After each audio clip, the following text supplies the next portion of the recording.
those problems, I say, I can get pretty depressed. And I can say, how do you think about this stuff? Well, what I'd like to do is share with you a tool.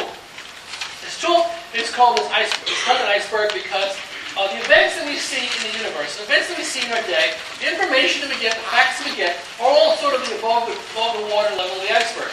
But 90% of the iceberg is below the water.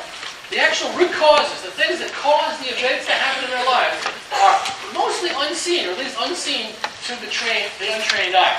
What I'd like you to do is to train your eye, train the way you're thinking, to examine below the water level, at deeper levels of understanding. And when information is given to us, this empowers us, right? Can you give us an example?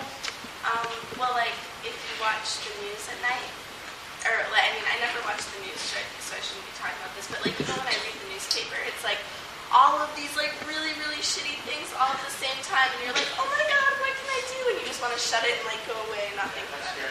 And if you do pay attention, it becomes overwhelming, right? And so the belief underneath all that is that if I can't do everything, I won't do anything. That's a middle one. If I can't do anything, I won't do everything. That's the bottom of the pyramid. And if we believe that to be true, then it absolves us from all of our need to do anything. Yeah.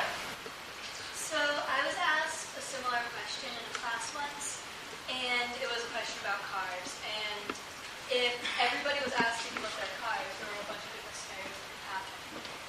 One is that nobody would give up their cars, and nothing would get better, but in everybody's daily lives, nothing would get worse.